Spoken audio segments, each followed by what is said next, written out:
Hey, Cubs and Cardinals fans, we're back. We're short one Cardinals fans, so as we've done before, I'm going to try and channel the Cardinals fans who are in my life occasionally to try and express their frustration with the current turn of events. But we're back, Team of Rivals podcast. We missed you last week. I successfully delivered 1,017 kids to Navy Pier's Aon Grand Ballroom, put 850 of them on a boat, and returned 1,017 of them at the end of the night. So my work here is done. Elliott, how you been in the last couple of weeks? I haven't talked in a while. I haven't had that kind of stress in my life, but that does not sound like a whole lot of fun. Things have been good. Just counting down the days to selling this house. Somebody buy my house, please. I want to move back to Illinois. Not that many people say that, but it'll make my life a hell of a lot easier than it is right now. You sure you want to move back? I mean, we're getting a 19-cent gas tax. We're getting a graduated income tax now. You know what? The absolute wrong time to move. As long as I can buy some weed and then forget my worries and gamble on some sports, I think I'll be okay. You won't just be able to gamble on some sports. You'll be able to go into the city. I think they're going to have a casino out in Rockford. You're going to be able to go anywhere and gamble, man.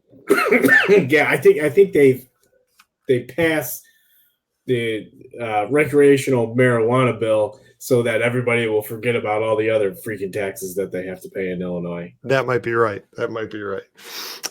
Dustin Duffy's already commented because he thinks he knows what we're going to talk about, and he's right. Hell, the Cubs signed Craig Kimbrel. Take that, Cardinals fans. How you guys feeling? See, and this is hilarious. I hope he's the next Holland for you. You spiteful bastards. You are just so butthurt right now that the Cubs have signed Kimbrel after everything from the front office, everything from ownership saying that the ticket to or the cost that it was going to be to get Kimbrel was going to be too much. He was good, and the track record has shown for the Cubs, especially from Theo Epstein, that he does not sign relievers to long-term deals. That has kind of been his MO since he has been with Boston, where he gets these a little bit older relievers with some years left. Maybe they're on the downturn, but they're still effective, and we've seen that, and it's worked out pretty good. So we got. Oh geez, Wade. We only gave Wade Davis a 2-year deal, and then let him go. So we brought in Chapman just for the end of the 2016 run.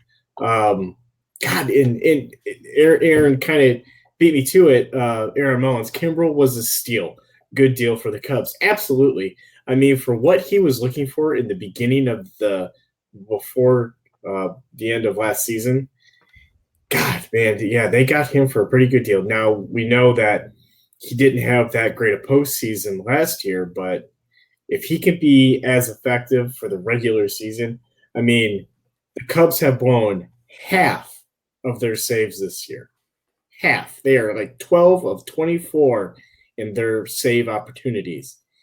If the Cubs even have half those back, they have a 6-game lead in the NL Central. Well, I will tell you, Elliott, I am not nearly as sanguine as you are. I am cautiously optimistic. It's going to be probably 2 to 3 weeks before Kimbrel's able to join the pen. And so it's probably... They are saying 10 days. Well, we'll see. I hope that they go conservative on that one, specifically because of what Dustin mentioned. Part of the reason why I'm only cautiously optimistic is because of the Greg Holland experience last year. Now, supposedly Kimbrel stuff was electric at his showcases, and we'll see what he looks like when he faces actual hitters, and then what he looks like when he faces major league hitters. But if he is in there and he's 75% of what he has been, that's that's certainly an opportunity, but I'm not going to count on it. If he's 75% of what he's been, it sorts out the bullpen a lot. Although I would love to see it. I know he's performed well lately. I would love to see Kimbrel. That signing spelling the end of the Carl Edwards Jr. experiment. I know he's been, like I said, I know he's been good lately, but you can't put him in a dirty inning. So then what good is he? I don't care that he's got electric stuff. You can't put him in when there are runners on base. So he's of no value. And Edwards' last 7 appearances have been no earned runs, which is it's good, but everybody still gets pretty damn tense when he comes in, no matter if it's a clean inning or a dirty inning. I mean, and we all know something fluky goes wrong, he loses his shit. Right. And it happens all the time. And so that's not a guy that you can put into a close game. You can't put him in when, like, he looked good today. It was also out of his ability to ruin the game. The Cubs were already trailing. Right. So Carl couldn't make it much worse. And that's probably why he was so free and easy. I mean, it was still a close game. It was a 3-1 game, but he came in. I mean, he got Arenado out. I mean, who has been one of the best freaking hitters in Major League Baseball. Yeah, Story and Arenado. Yeah. So I mean, it's a good sign the way that Edwards is pitching since he spent some time down in the minors. So, everything's looking good. Sorry, I've almost got rid of it. Sorry for my slight coughing, people. You gotta give me a heads up. At least I am not dying right now like I was a couple weeks ago. So it is. Oh, and since Ron's watching, this is for him. Well done. Well, I will tell you, since we don't want to be completely dominated by Cubs talk, good buddy of mine at my school is a diehard Cardinals fan, and he walked into my office earlier in the week, and he just said, "Dude, what the hell is going on?" And I said, "Are you talking about the Cubs?" And he said, "No, I'm talking about the Cardinals." And as if on cue, our old friend Aaron Mullins is about to join us. What's There up, he guys? is on the left-hand side. How you doing, Aaron? I'm doing good. Just heading home from work. Very good. So I'm just going to pose that to you because one of my Cardinals buddies at work asked, "What the hell is going on with the Cardinals? You guys can't seem to get your head more than 1 or 2 games above water, and then it's immediately falling back." Well, I mean, thankfully we were able to split against Cincinnati. I know yesterday got rescheduled to like August, but we were able to at least come out of there with a split. I mean, we had a 4-game winning streak going. We swept the Cubs, which was nice. I think that really helped being at home. So going back to Wrigley, I'm not overly optimistic. But I mean, we've been able to get better performances as of late. We just need more consistency is the problem. And whether it be from the plate, whether it be from the rotation, we just need more consistency. I think the bullpen has still been fine. It's probably still our strongest part of the team right now. But yeah, just more consistency from the offense and the rotation, and we should be better. I have to tell you, I am stunned at the underperformance. Oh, jeez. What? I am stunned at the underperformance of Paul Goldschmidt. I mean, I don't really necessarily think he's underperforming. I think he's playing okay. He's not He kills nearly the off Cubs. as bad of a start as he did last year. He's definitely playing good. He's not playing up to maybe his standards. The number that really concerns me the most is the lack of doubles. Yeah. I think he only has like 4 doubles on the year, but he's got like 12 or 13 home runs, which is nice. He's getting more hits. He's got his average up to about it was the last time I saw it was 273, but I don't know how many more at bats he had that could have changed that today. So I mean, it's trending up, but yeah, I'd like to see more power numbers. Same with DeYoung. His average is still okay. He's still getting on base, but he hit the home run today, but he's only at 9 on the year. And I think he's the type of guy who could have 30 plus homer potential. And right now he's on pace for like 25, 26. Do you think he'll need to get up to that 30, 35 to get into that MVP voting area? Yeah, I think so, only because it seems like MVP voting pays a premium for that type of offensive production. Homers and RBIs are like the ooh and ah type of stats. I think he's probably going to be around the 270, 280 range as far as average goes. And he's hit a lot of doubles, which is nice. It showcases what his power could be, but he hasn't gotten as many to leave the yard. So he'll need to go on a little bit of a home run rampage here pretty soon in order to really keep that going. He started on a pretty good clip, didn't he? What's up? He started on a pretty good clip with the home runs. Wasn't he kind of up there that first quarter of the season with Baez and some of these other guys when they were around like 8 or 9? Didn't he get up there pretty quick? I don't think he's really been like on the high part as far as home runs go for really any part of the year. He's been kind of in the middle of the pack as far as home runs go. He's hit a lot of doubles. And at one point of the year, he was leading the major leagues in doubles. No longer the case because he had a pretty rough May. Back half of May specifically. It was, I think coming into today, he was on like a 3 for 40 stretch. It's been a little rough, but he did go 1 for 4, got the 2-run homer, and the Cardinals ended up winning 3-1. But I mean, at this point, considering the stretch he's gone on, if he can just get on base and get hits, that's really all I'm concerned about. Because you've got him plugged in at number 2 now. It took 54 games for the Cardinals to put Paul Goldschmidt in the 3-hole. 54. That is too many. Nope. In the order, something can happen, and Goldschmidt can drive in, get back to where he was at. That's a pretty dangerous 1 through 4. But it seems like one of them gets hot, and the other 3 just.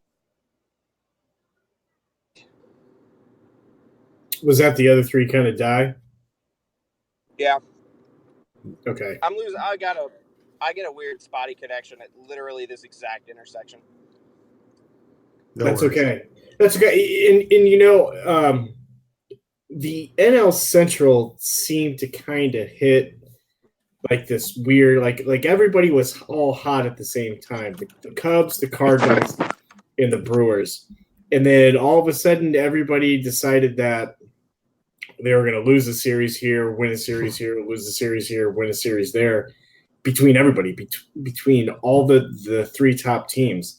And everybody's been kind of playing at a 500 or so clip here the last 3 weeks or so, and it's been really odd when there's been an opportunity to separate, one of these teams to separate themselves, and it really hasn't been done by anybody. Yeah, exactly. Because the Cardinals had one of their worst months in franchise history, and there's still been. They lost a little, but because the Brewers didn't really capitalize this division other, and unfortunately they're not really taking care of business with most other teams, so they're all kind of meandering at that all right, who's going to take control phase. Right. I mean, the Brewers had a chance to maybe grab a game or 2 on the Cubs, and they lose 16-2 to the Marlins, and then they lose 8-2 to the Marlins, and then they finally got a game on them today, 5-1. I mean, Yeah.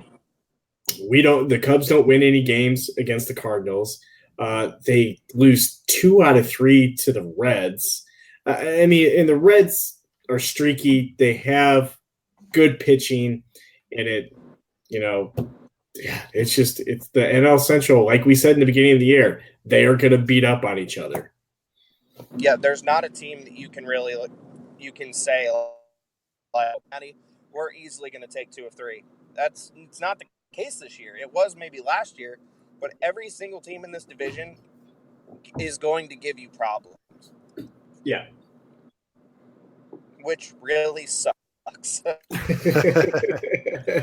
Because like I said this way early in the offseason, it's like first place to last place in this division I legitimately think might only be separated by like 8 to 10 games. I really do think it's going to be that close for the majority of the season. Well, yeah, you look at the division as it currently stands, only 6 games separate first place and last. That's the space in some divisions between first and second place. Yeah, it's absolutely ridiculous. You can make a case for every single one of these teams making a run and winning this division. Even Cincinnati, they've improved their pitching staff. Their offense is good. They've got plenty of bats that can do damage. Pittsburgh's got arguably the best rotation. And the crazy thing with Cincinnati is Joey Votto has not been that great this year. I mean, he has been struggling. I think he's still hitting around like 230. Yeah, he's having his worst year in his career. Yeah, and that is not the Joey Votto that the MLB knows. I mean, the guy is consistently around 300, making great contact. Yeah, I mean, he popped out to the first baseman for the first time in his career this year. Hey, he was due, okay? I mean, unbelievable stat. But could you imagine if he would have made it through his entire career without doing that? Oh, wouldn't that have been something? Yeah, that would have been one of the most insane stats, because anybody who's just like a casual fan, you would say that, be like, yeah, Joey Votto never popped up to the first baseman in his career. You'd hear a lot of, nuh-uh. Yeah. No, for real. But he finally did it, however long into his career. I don't know what his on base looks like right now, but I mean, throughout his career, he's kind of like Carpenter. He's always walking and getting on base. I wonder what type of split there is right now between his average and his on base. I can tell you right now, as of tonight, he's hitting 251. His on base percentage is 343. I mean, that's a pretty decent clip there. Yeah, but he's still getting on base. He's just not getting on base because of hits. Right. And that's what's separating him from it. Well, I mean, even last year, though, he had 284. He still had a 417 on base percentage. So I was going to say his normal on base percentage is around 400. Right. So he's hitting less, but he's obviously also walking a little bit less. Mm-hmm. And you wonder how much of that is just age decline. Yeah. So let me ask. It's entirely possible. Yep. So since you mentioned rotations, and it looks like that may be probably the Cardinals' one of their 2 weaknesses right now. How are you feeling about the latest news that Dallas Keuchel has agreed to a contract with the Atlanta Braves? Ooh. I saw that.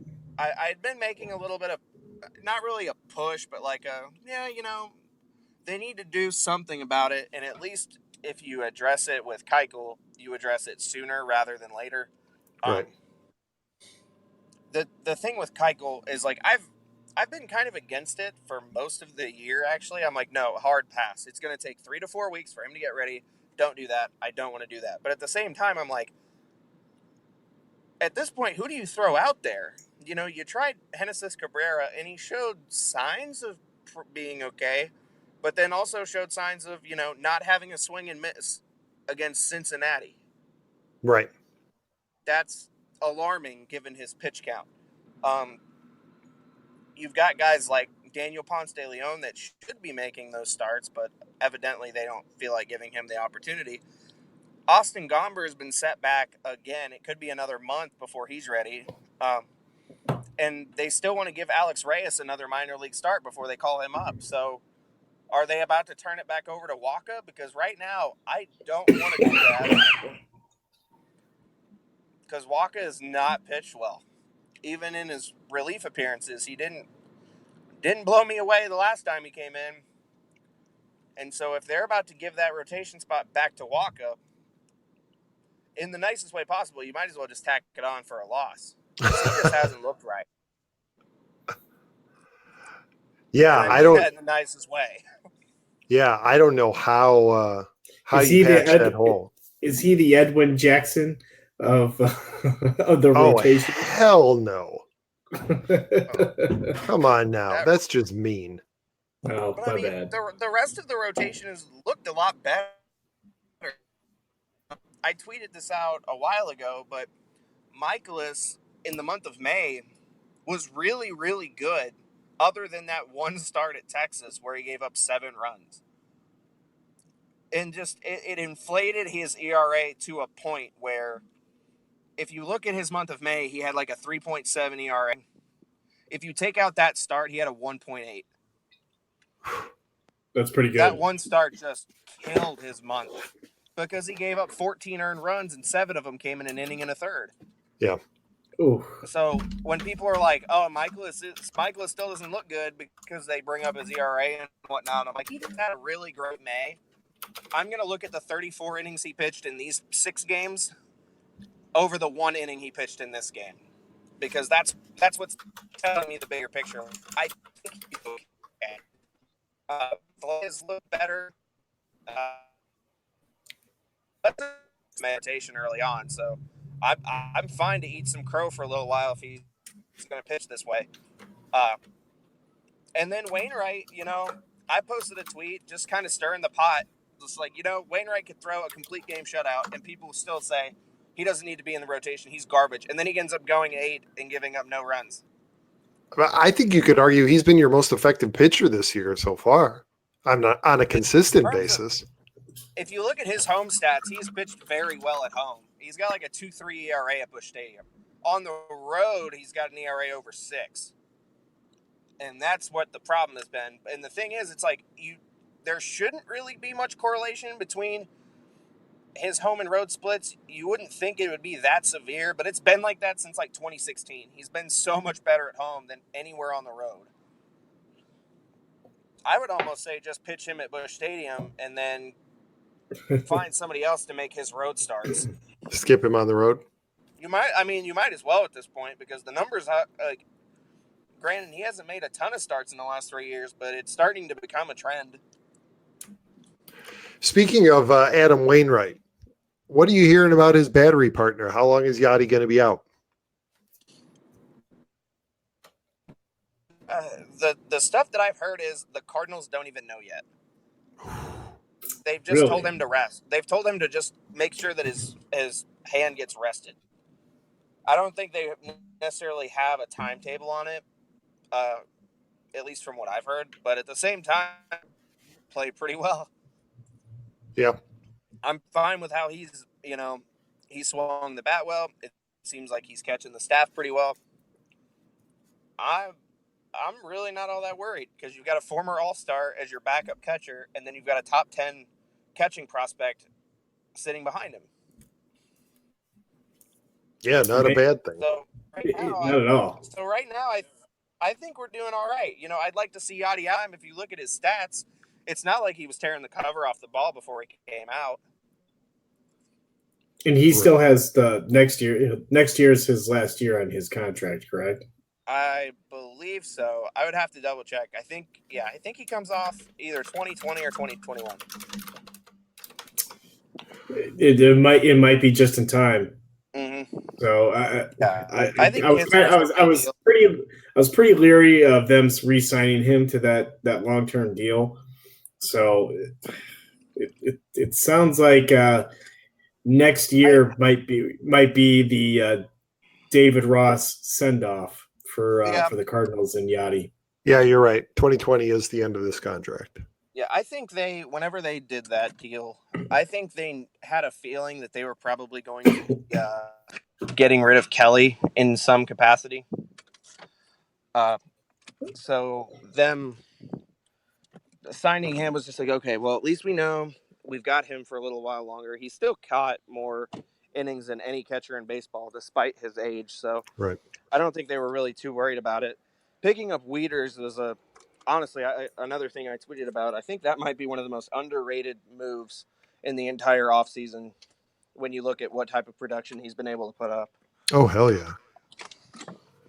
He's a stud. Yeah, it's been frustrating to watch all of the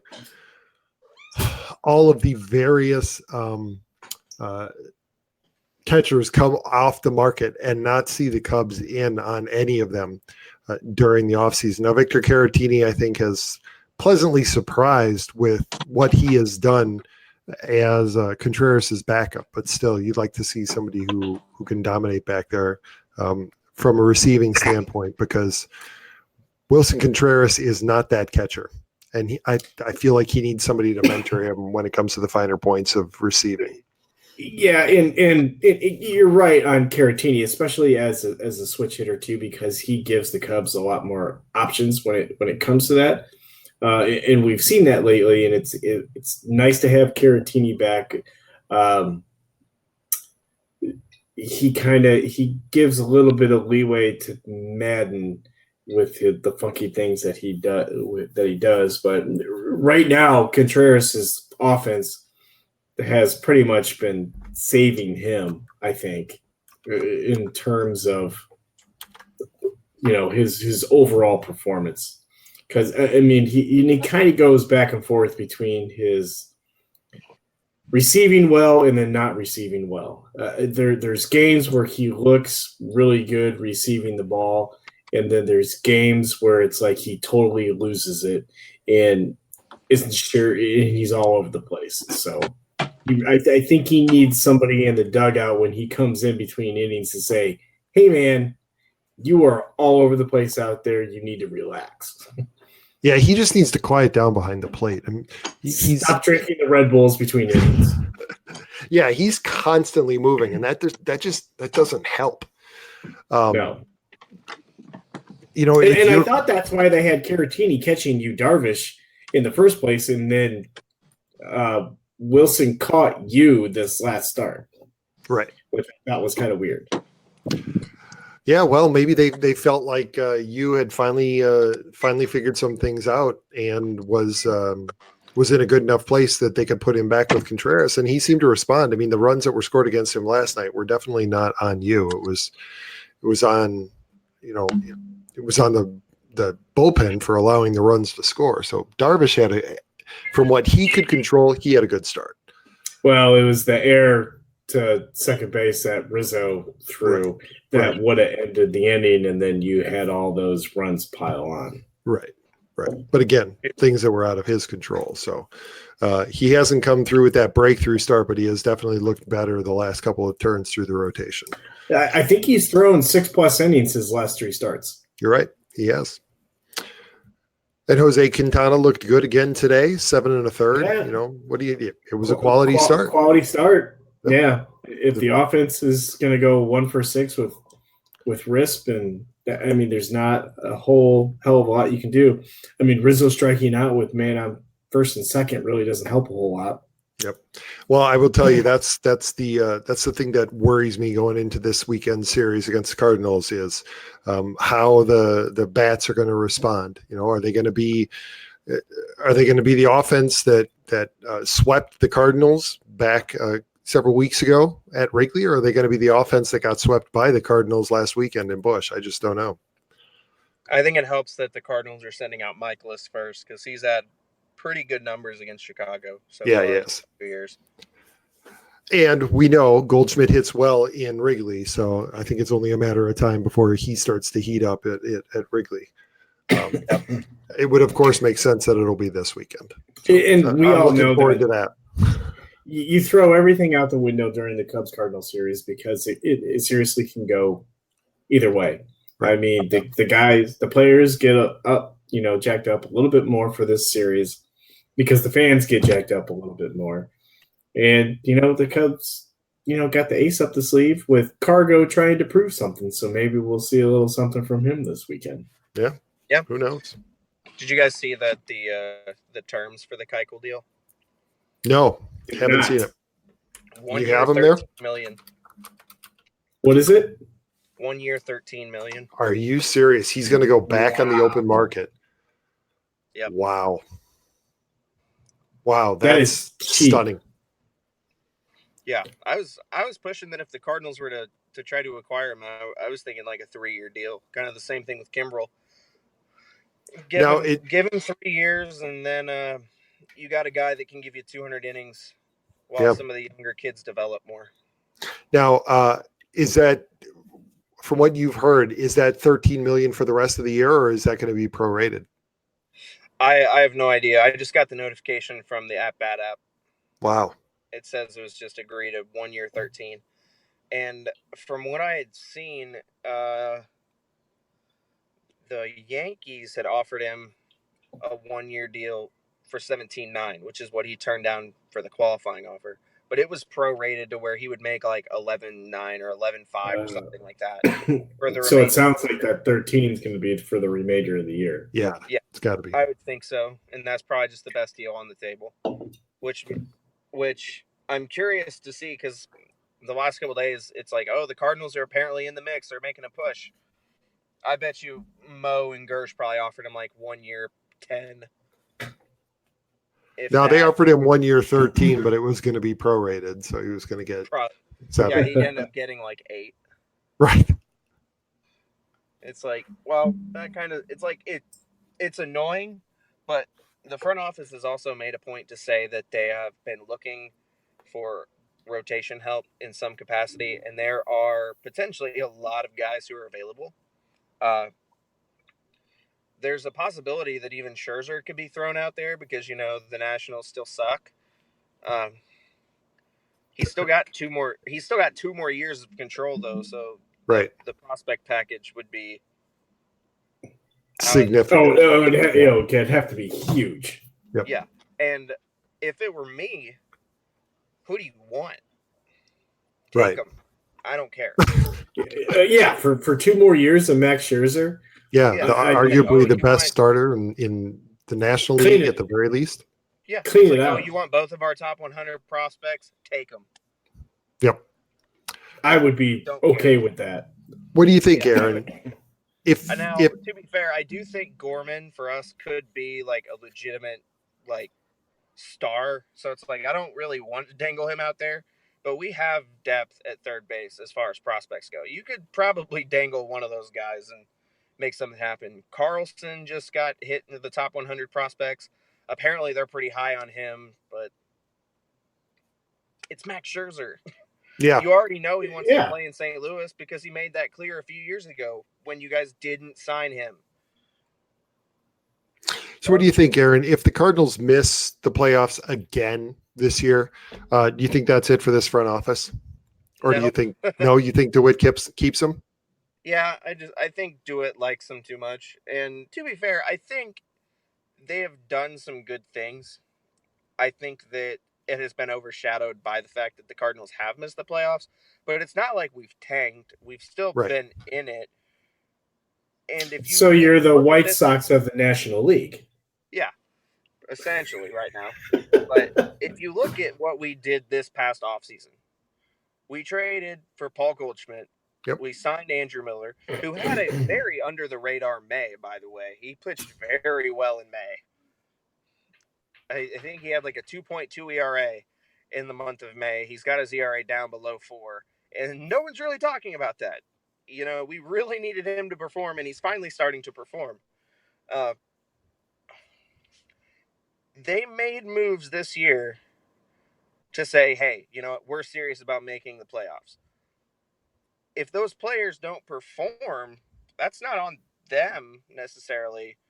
Maybe they should evaluate talent better. But if you ask any Cardinal fan what they thought about the Paul Goldschmidt acquisition, I bet you 90% or more would be like, oh, hell yeah, that was amazing. I'm so glad we did that. Yeah, you got to take your shots when you have them. I mean, it didn't work out, or it hasn't worked out to this point. But I don't know that there are many Cubs fans who truly regret signing Brandon Morrow. In the time that he was with the Cubs, he was outstanding. He had 22 saves. He had a minuscule ERA, and then he got hurt. But can't do anything about that. That's just the game. Exactly. I agree 100%. You got to take your shots when you have them, and better to do that like the Cubs and the Cardinals have than to be the Brewers and to not take those opportunities when they're right there for the taking. Yeah. I was worried. Absolutely. I was worried that Keuchel would end up going to Milwaukee. I said some tweet about that because it was like right around when the draft was about to start. And so I was like, okay, well, where do you think Keuchel and Kimbrel are going to go? And I'm like, well, worst case scenario, Kimbrel goes to Chicago and Keuchel goes to Milwaukee. And then Kimbrel goes to Chicago. And I'm like, well, that sucks. At least Keuchel's going to Atlanta, and we don't have to play them much more. I mean, I think we play them again this year. That was a move that made so much sense. I don't know how they didn't. For the Brewers to sign Keuchel, I mean, they've got problems with their starting rotation. Right. They're not getting any depth. There's clearly no leadership in that starting five. He would have slotted in beautifully and provided some experience. He's not a swing and a miss type pitcher, but he's that smart, guile pitcher who is a good guy to have his experience lead that rotation. I just don't understand how they don't. It didn't seem like they were even in it at the end. I never heard their name attached. It was like coming down to the wire. It was Yankees, Braves, Cardinals, and Twins were the four teams that were still in the mix. With the Yankees this morning were the favorites, and then it was all of a sudden it's like, oh, now the Braves are the favorites. Oh, but the Cardinals are still really in it, and then the Twins are still interested as well. And now it's like, oh no, Braves signed him. It's like, all right.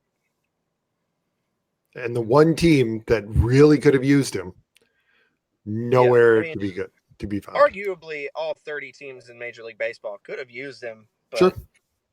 But if you look at teams with like legitimate needs, Milwaukee really needs rotation help. Yeah, they do. Like you said, they need somebody to lead that staff, and they don't have that guy. Chastain is like Davies? No. Neither one of those guys are like, your veteran presence.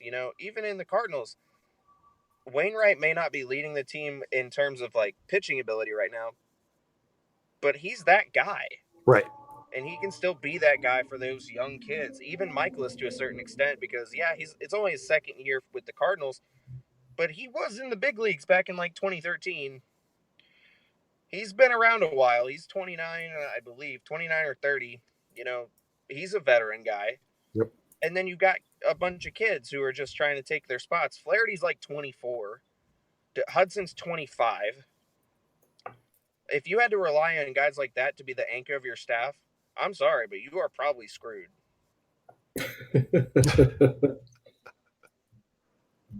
Yep. No, the Kimbrel was not overpaid. Kimbrel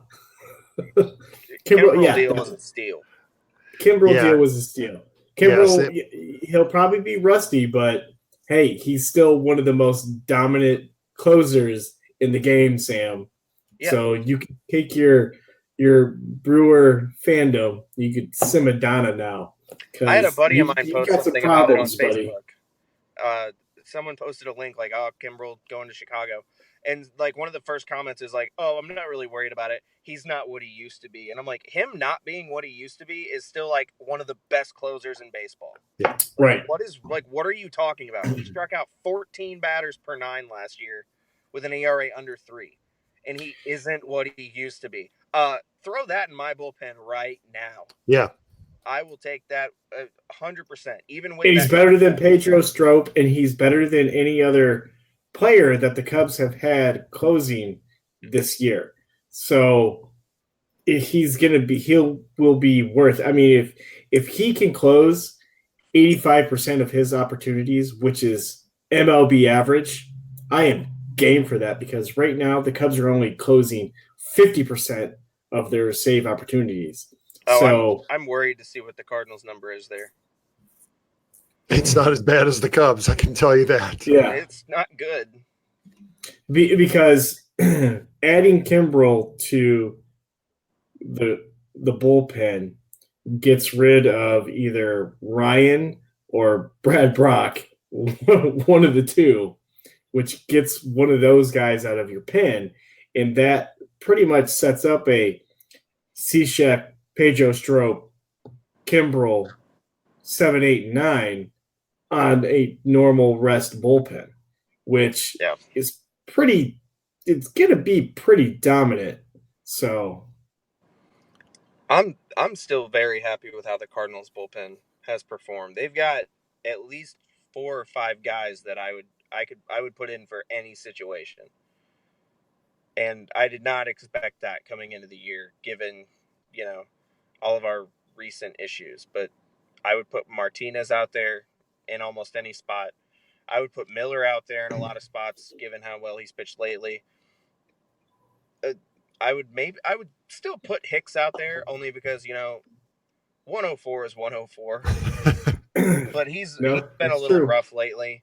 But then John Brebbie has still been a stud, and then John Gant. Holy crap! He's been good too. John Gant better be on the All-Star team. It's been ridiculous. In 31 1/3 innings, he's given up 13 hits. I mean, shouldn't he be your closer right now? Shouldn't he be the guy getting it in the ninth inning? John Gant should be, but he's got the type of flexibility that he can give you multiple innings. Right.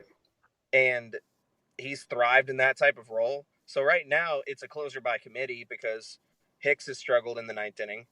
You could put Brebbie in the ninth inning. He's got a 2.1 ERA right now. He's pitching really well. You could put Martinez back there. He's got your swing and miss potential.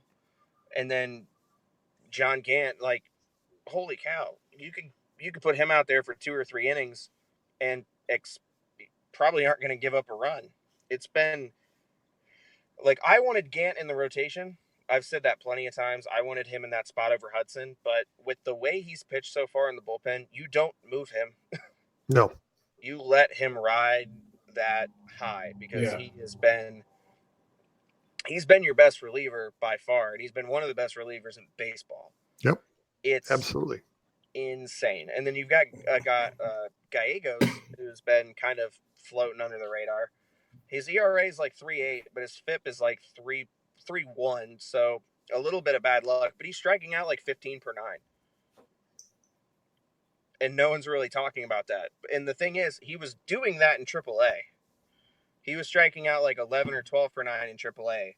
And people are like, wow, he's got decent stuff. I'm like, yeah, it's almost like if you would have looked at his numbers in over 140 innings in the minor leagues, you would think to yourself, wow, maybe he can be a contributor. In 3 seasons in AAA, he had an ERA of 1.99. Why wasn't he brought up earlier? Because I don't know. They didn't even get him until last year because they traded Luke Voit and, Cardinals fans and Luke Voit and the one that got away. I'm not talking about that. It's so stupid. Voit was never going to play in St. Louis. Sorry. You get what you can for him. He was a backup first baseman. You got 2 relievers for him. That's a win. Shreve didn't do anything. I'm pretty sure he's in our minor league system now. But then I always thought Gallegos was going to be the prize of that whole thing. He got called up last year for 2 games, very at the very end of the year. And then he got called up during the Cincinnati series in Mexico this season, and he's been on the team for most of the year since then. But I don't know. He had a little bit of a time called up while he was with the Yankees, but not a lot. I guess it just didn't really translate well when he got to the major leagues. But so far this season with the Cardinals, he's pitched pretty well.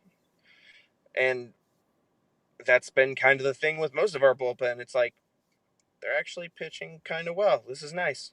Your worst issues have kind of been resolved. Reyes was kind of bad at the beginning of the year. Well, good. Now he's in AAA, about to be a starter again. Gregerson pitched really bad when you had him. Okay, well, you released him. And Miller was kind of bad at the beginning of the year. Oh, well, by the way, he's pitching really well now. So it's like, if only the offense and the rotation can figure it out, this could be a really good team. But when you only have one of the three main groups performing, you have a record of like 2 games over 500. Right. And thankfully, I mean, for all the teams, no team, and we covered this earlier, no team in the NL Central has distinguished themselves and taken advantage of the other team's failures in other parts of their games as well. And so that's why we see a nice, tight NL Central race like we do. Yeah. But at least the Cubs Absolutely. have then,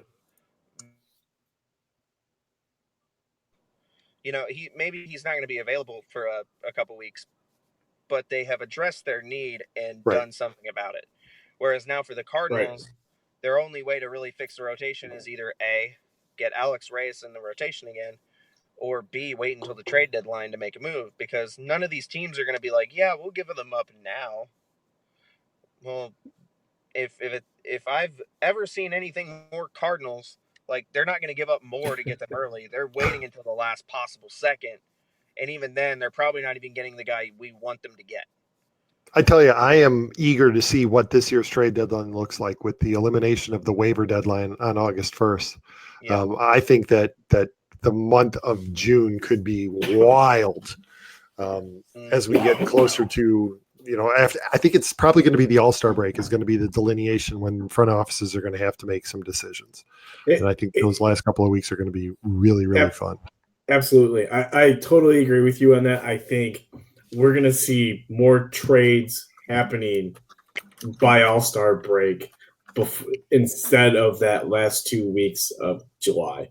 I think teams are going to try and do it early because just because of the weirdness of baseball and just the way things have happened in the last couple of years. Yep.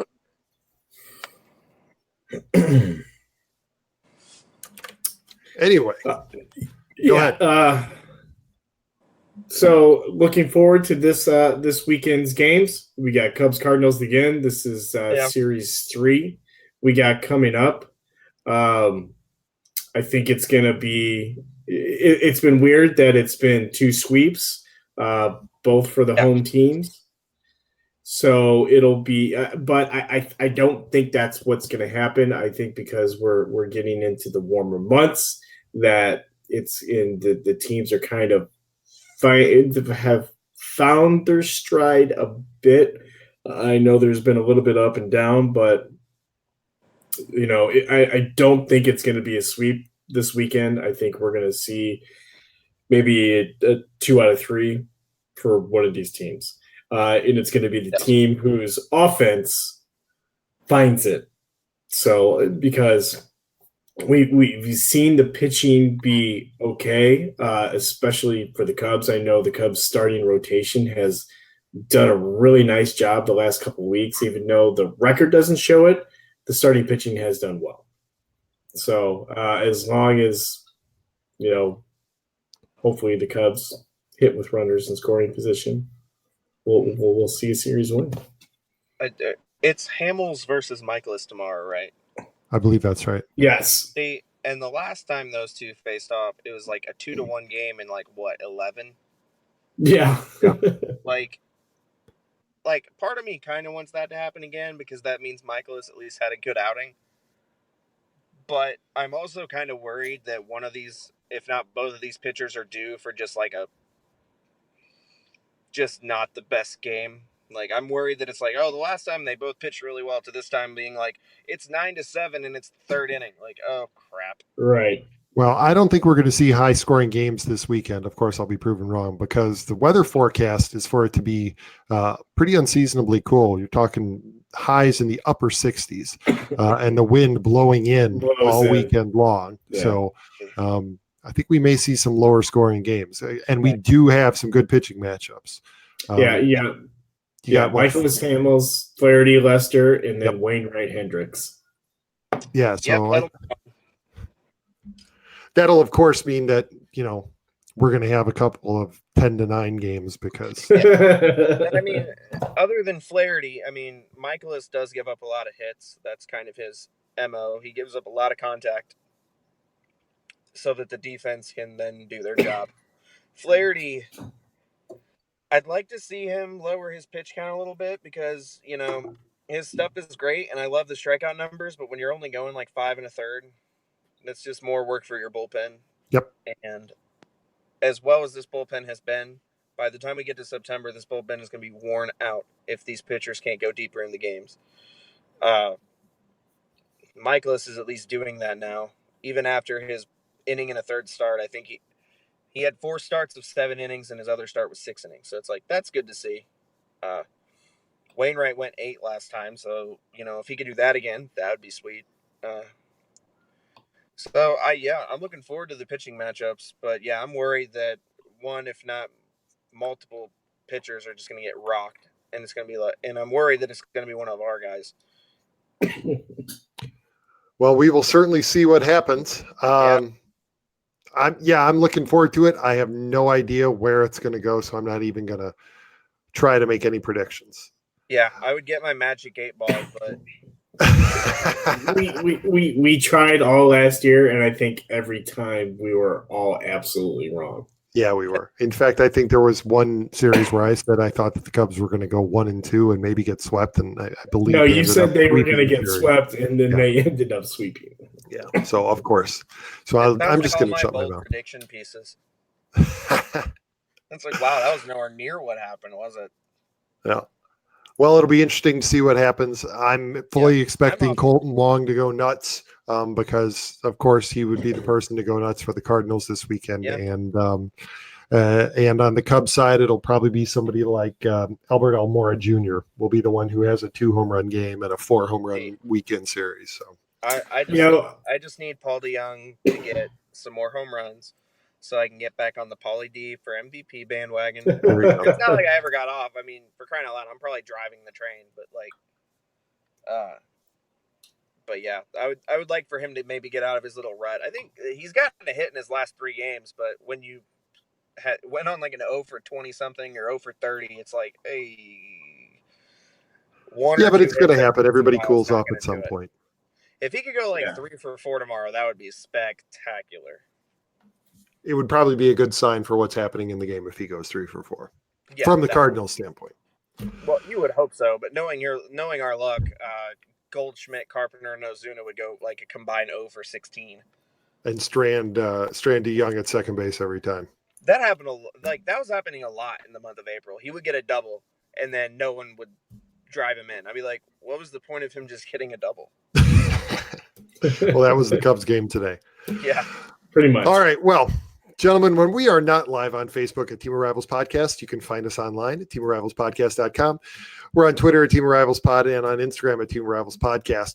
Aaron, our special guest, once again, we're appreciative you're here. Where can people find you online? You can find me on Twitter at 2birds on an arch, the number 2 birds on an arch. And then you can follow the podcast I run at mutual_suspects. We've had a couple weeks off, but we're hoping to maybe get one in tomorrow if we have time. That'd be awesome. I can definitely say one of my favorite, I can't believe I'm saying this, one of my favorite Cardinals only podcasts. You guys do good work. Pretty great. You can contact us by email at the show at teamofrivalspodcast.com. On Twitter, you can find Elliott at TOR_Elliott. Had to think about it for a second? Yeah, I did. You can find the family vacationing Brecklin Carey at Carey on Cards, Carey, because it's a pun and she's clever. And you can find Ron at TOR_Ron75. And he has been sticking his head up every once in a while. So he's been really active on the NL Central Facebook page. Yeah. So apparently he's been posting a lot. So tweak him. If you're listening to us after the fact, why not give Radio Public a try? Radio Public is a free platform that throws a couple pennies our way every time you listen. Otherwise, catch us anywhere you listen to podcasts. iTunes, SoundCloud, Stitcher, Spotify, TuneIn, radio.com, and Google Podcasts. And, of course, if you'd like some of your own Team of Rivals gear, I'm pretty sure we still have the team store on sale. Gentlemen, thank you for joining us on this Thursday night. Let's enjoy the series, and I'm sure that we will have some trash talk for each other the next time we roll around. Aaron, thanks for joining us on short notice. Thanks, Elliott, absolutely. Elliot, get over that cough and It's sell almost that gone. house. All right. Thanks, folks, for joining us. Hope you have a great weekend. Enjoy the series. Go Cubs.